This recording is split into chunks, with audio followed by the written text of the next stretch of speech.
What's up guys, welcome back for another video. I'm Ronaldo Moore again. In this video guys, binigyan na naman tayo ng bagong aalagaan ni Ben. Kung kilala niyo si Ben guys, nasa-shoutout ko siya sa mga previous video ko. In this video guys, papakita ko sa inyo yung mga binigay niya and yon, hindi ko na rin sila napakita guys kasi nagmamadali na rin sila. May gagawin kasi silang school works guys. So papakita ko sa inyo guys. Bali dalawa yung binigay niya guys, isda tsaka kalapate. So papakita ko muna yung kalapate guys. So ito yung binigay niya na kalapate guys. Yung dalawang to.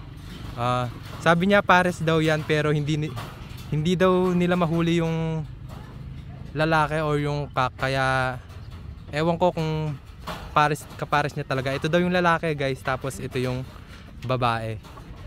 Diyan ko muna sila nilagay guys kasi wala pa akong kulungan or pigeon loft guys or yung bahay ng kalapate.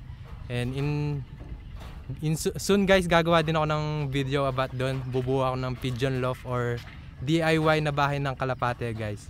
So yung may nakakulong dati dyan guys, yung nakakawala na yon ngayon. And yan, nilagay ko muna sila dyan guys. And don't worry guys, gagawa talaga ako ng bahay ng kalapate para lumaki na yung kulungan nila tsaka hindi sila masikipan. So papakita ko na din sa inyo guys yung isda na binigay niya.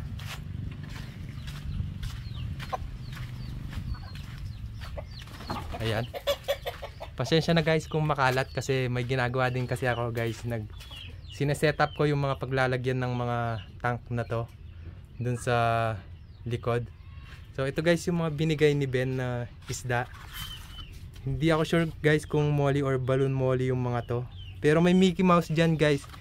Yung tulad nung binigay niya nung minsan. Yun, mga Mickey Mouse daw yun. Tapos ito yung isa guys.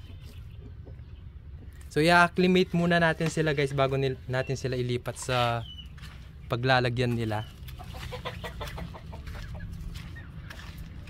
So ito guys yung sineset up ko kaya parang basa pa ako ng pawis sa damit ko. So gagawa ako ng separate video guys about sa itsura ng setup ko diyan pagkatapos kong mag-setup. So ito pala guys yung paligid nito. Ayan. So ito pala guys yung mga paglalagyan ko. Kung napansin nyo guys, may sira kasi ano yan guys, sira na yan tapos parang ni-recycle kasi pwede pa naman guys gamitin. So ito guys, dito natin sila kakabit. I-acclimate muna natin sila guys para hindi mabigla yung katawan nila or mabigla yung isda sa ano. So yun, wala pang halaman yan guys pero sa susunod na vlog ko kapag tapos na yung setup, pagse-setup ko dyan, may halaman na yung mga tank na yan guys. So papakita ko sa inyo guys yung mga isda na binigay niya yung mga naunang isda na binigay niya guys.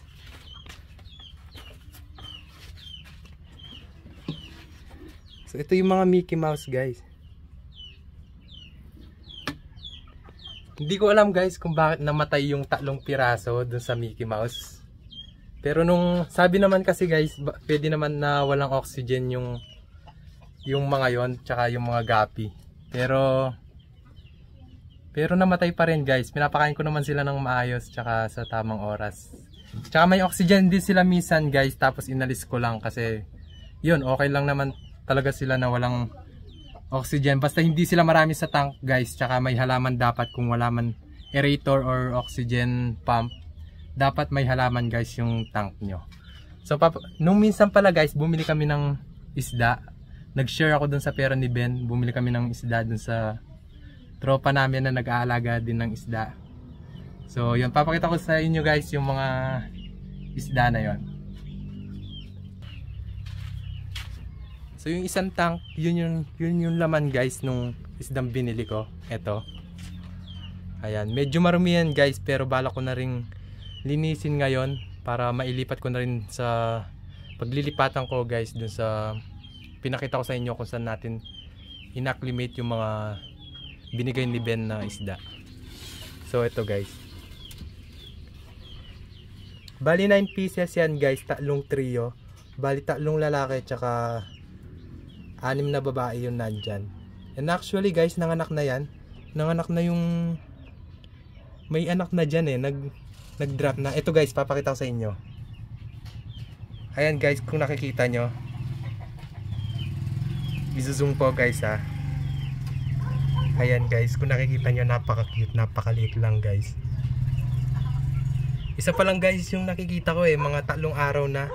Isa pa lang yung guys yung nakikita ko na lumabas sa mga ano. Pero napansin ko guys, malalaki na lahat ng itlog, or sorry, malalaki na lahat ng tiyan ng female natin guys. Tsaka napansin ko din kasi guys, masyado na dumami yung suso, kaya parang kinakain nila yung mga halaman, parang nasisira, kaya kailangan ko na talaga silang ilipat, tsaka yun, alisin dito sa setup na to.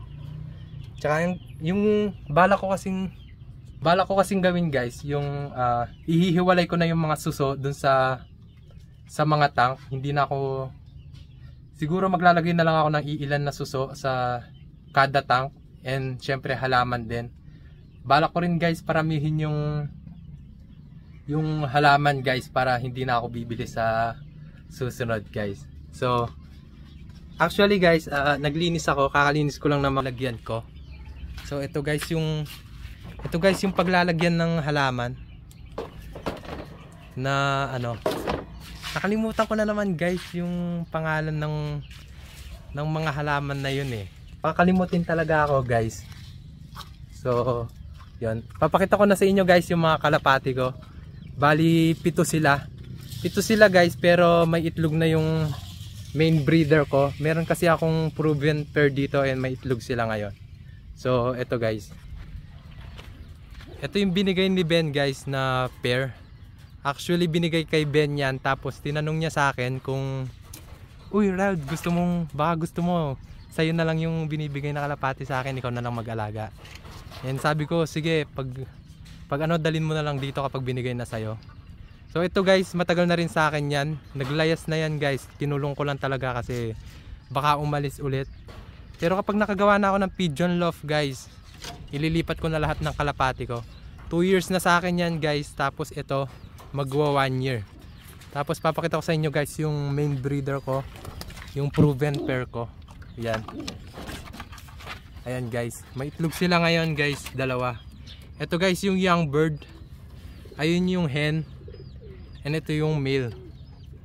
Yan, papasok ko yung camera guys. Ayan. Malinis naman sila guys, yung kulungan lang yung marumi kasi hindi ako nakakapaglinis guys kasi masyadong busy sa mga schoolwork ngayon, tsaka malapit na yung finals, malapit na yung bakasyon. Siguro mga 15 days na lang guys, mga 15 o 10 days na lang guys, bakasyon na namin. Kaya parang nararush kami sa mga pinapagawa nila. Pero okay lang yun guys, ganun talaga. Kahit syempre estudyante tayo, kailangan mong tapusin yung mga dapat gawin guys. So yun guys, abangan nyo yung separate video ko kapag tapos ko nang i-setup yung mga aquarium ko, and abangan nyo din guys soon yung paggawa ko ng pigeon loft. Gagawa din ako guys. So yun, that's all for this video guys. If you are new in my channel, please support me, subscribe, and click the notification bell so you will be notified on my next and future videos. Thanks for watching. Roldimore signing out.